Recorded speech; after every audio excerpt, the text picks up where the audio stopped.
Hello everyone, आपका एक बार फिर से वेलकम करते हैं आज के हमारे इस फ्रेश वीडियो पे। तो आज इस वीडियो के अंदर मैं आपके साथ डिस्कस करूंगा HDFC technology fund direct growth के बारे में।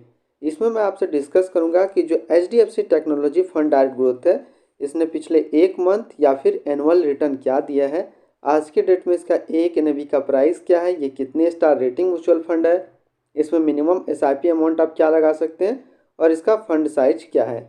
साथ ही साथ मैं आपसे डिस्कस करूंगा कि इसके अंदर कौन कौन सा स्टॉक लिस्टेड है और यदि आप अभी इसमें कुछ इन्वेस्टमेंट करते हैं तो आने वाले टाइम पे आपको क्या रिटर्न देखने को मिलेगा। तो सब कुछ लाइव A to Z मैं आपसे के साथ इस वीडियो के अंदर डिस्कस करने वाला हूं। तो सबसे पहले इसका पिछले एक महीने का रिटर्न की बात कर लेते हैं। तो पिछले एक महीने में जो रिटर्न दिया है वो 5.92% का रिटर्न है और एनुअल रिटर्न की बात कर लेते हैं तो एनुअल रिटर्न है 9.49% का। अब हम लोग NAV देखते हैं तो आज के डेट में इसका एक NAV का प्राइस है 10.95 रुपया। रेटिंग की बात करते हैं तो इसको अभी किसी प्रकार का रेटिंग नहीं मिला हुआ है। इसमें मिनिमम SIP अमाउंट आप 100 रुपया लगा सकते हैं। इसका जो फंड साइज है वो है 762 करोड़ का। अब हम लोग रिटर्न कैलकुलेटर देखेंगे। रिटर्न कैलकुलेटर में देखेंगे कि यदि आप 5,000 रुपया करके 3 महीना जमा किए होते तो आज कितना पैसा जमा होता और कितना आपको मिलता।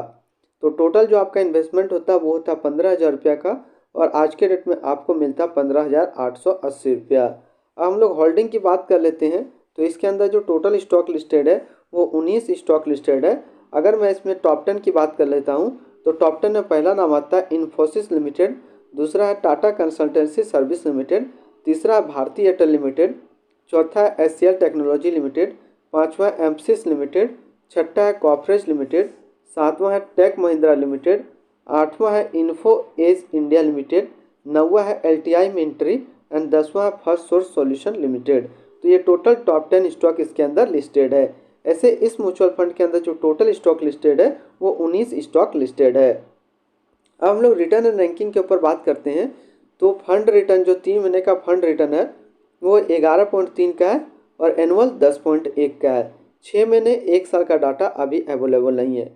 वहीं पे कैटेगरी एवरेज की बात कर लेते हैं तो 1 साल का जो रिटर्न है वो 27.5 है, यानी कि इस कैटेगरी का जो एवरेज रिटर्न आता है 1 साल का वो 27.5 है। और रिटर्न रैंक की कैटेगरी पे देखें तो ये 5वें नंबर पे रैंक करता है। अब हम लोग इसके आसपास यदि सिमिलर फंड्स की बात कर लेते हैं तो इसके आसपास जो सिमिलर फंड्स है वो है quant infrastructure fund direct growth, Kotak infrastructure and economic reform fund direct growth, SBI combustion opportunity fund direct growth, Sundaram financial service opportunity fund direct growth, SBI health care opportunity fund direct plan growth. तो इसके आसपास इतने सारे इसके similar funds है। हम लोग इसकी एक्सपेंसिव रेशियो और एग्जिट लोड की बात कर लेते हैं तो इसका जो एक्सपेंसिव रेशियो है वो है 1.12% का और एग्जिट लोड की बात कर लेते हैं। यदि आप 30 दिनों के अंदर रिडीम कर लेते हैं अपना लगाया हुआ पैसा तो 1% का एग्जिट लोड देना होगा। स्टम्प ड्यूटी की बात कर लेते हैं तो स्टम्प ड्यूटी है 0.005%। हम लोग इसकी फंड मैनेजमेंट की बात कर लेते हैं तो इसका जो फंड मैनेजर है वो है ध्रुव मूचल और दूसरा बाला कुमार B, जो कि अगस्त 2023 से प्रेजेंट है।